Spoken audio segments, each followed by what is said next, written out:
এইটা হইলো বাসা বাড়ি। আপনারা 50টা রুম করছে ইসলামিক ফাউন্ডেশনের লোক বেডের নিয়ে থাকার লাগে 50টা রুম করছে। তবে হ্যাঁ, এই এলাকায় যদি এই মসজিদ আমরা জানি জন্মের পর থেকে এটা বড় একটা মসজিদ, এরপরে যদি দেখি যে মেয়ে লোক নিয়ে এটার ভিতরে আটা দেয় বাসি আর মরি সার দিব না কেনাও, এটা বাসা বাড়ি করছে, এটা বলে নিয়মে। এটা মসজিদের ভিতরে কোন সময় রুম থাকতে শুনছেন? ইসলামিক সাংস্কৃতিক এইখানে মসজিদ নাম দিচ্ছেন কেন? আমরা চাই পুরাটা খোলামেলা মসজিদ হোক, যে আমরা অবাধে আসবো, নামাজ পড়বো, আল্লাহর কাছে কান্দাকাটি করবো, যত পাপ করছি এনে মাপ চাওয়ার জায়গা।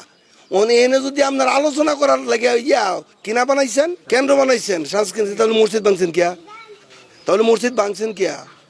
আপনাদের সাংস্কৃতিক কেন্দ্র হবে 4তলা 5তলা অফিস হবে, মসজিদের ভিতরে না। অতএব এটা এইখানে আমাদের অনুরোধ এলাকাবাসীর পক্ষ থেকে, এইখানে সাংস্কৃতিক কেন্দ্র বানান আর মহাসম্মেলন কেন্দ্র বানান।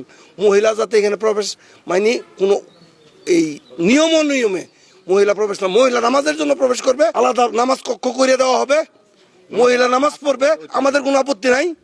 কিন্তু মহিলা এখানে মিটিং করার জন্য অজু ছাড়া গোসল ছাড়া বাড়িতে উঠে মিটিং এ বয়ে পড়বো, এটা যাতে না ঘটে। ঘটলে এখানে ঘটবে আরেকটা মহা আন্দোলন। 6000 mAh battery, one and only Power Master Next G N73। এই যে এটার ভিতরে ওই ইসলামিক ফাউন্ডেশনের লোকে অফিস করতেছে 3 মাস যাবত। এই মসজিদটা চালু করতে পারলেন না তো আপনারা সাংবাদিক, আপনাদেরকে বইলে আর লাভ হবে কি? যদি কাজ করতে পারতেন, আপনাদের কথাতে কাজ হইতো, তাহলে আমরা আপনাদের পিছনে দৌড়াইতে আমার চিৎকার পারতাম যে ভাই এটা কইরা দেন। এখানে হাজারো সাংবাদিক আমাদের শ্রীপুরে আছে, তাদের কথা কাজ হবে না, কিন্তু আপনাদের কথা কাজ হবে। আমরা দেখতেছি এখানে আছে 10 জন 20 জন 50 জন সাংবাদিক, দেখি আপনাদের মতন হাতে কিছু নিয়া মুখের সামনে ধরে যে বলেন, পরে আর এটার খোঁজ খবর থাকে না। ভাই আল্লাহর দুনিয়ার মধ্যে মুসলমান ধর্ম নিয়ে যারা বাঁচতে চান, তারা মুসলিমের পক্ষে দুই একটা কথা বলেন। আজকে বাহিরে ঘাসের মধ্যে এই যে আমার কাপড় ভিজা গেছে, ঘাসের মধ্যে দুব্বা ঘাসের মধ্যে বসে নামাজ পড়ি আইছি, এতেও শান্তি আছে মনে।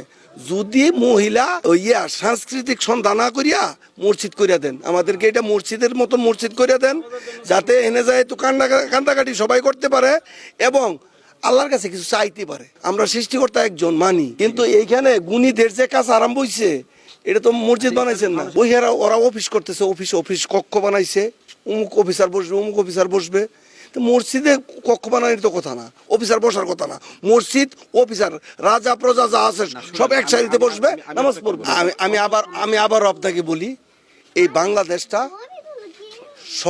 সকল জনগণের। আমাদের শেখ মুজিব সাহেব এটাকে নেতৃত্ব দিয়া স্বাধীন করে নিয়ে আসছে। এর অর্থ শেখ মুজিব সাহেব বা শেখ মুজিব সাহেবের পরিবারের কোনো লোক বলছে না যে মসজিদে আমাকে নিয়ে অনুষ্ঠান করো। মসজিদে তাকে নিয়ে দোয়া করা যাবে, সকল মুসল্লি মিলে হাত তুলে দোয়া করবে, আল্লাহ শেখ মুজিব সাহেবকে বেহেশত নসিব করো। এইটার জন্য আমাদের মসজিদ ঘরে বসে কথা বলতে পারবো, কিন্তু শেখ মুজিব সাহেবের কোনটা জন্মদিন কোনটা মৃত্যুদিন এটা পালন করার জন্য মসজিদ জায়গা না, বুঝছেন না? আমরা শেখ মুজিবের আদর্শে মানুষ, শেখ মুজিবের দল করি। আমরা তাদেরকে এই সাপোর্ট দিব না যে শেখ মুজিব সাহেবের নাম ভাঙাইয়া অন্যায় শুরু করে দাও। এইটা তাদের ব্যানারে এইখানে অনুষ্ঠান করার জন্য না, এখানে একমাত্র নামাজের জায়গা হওয়া উচিত।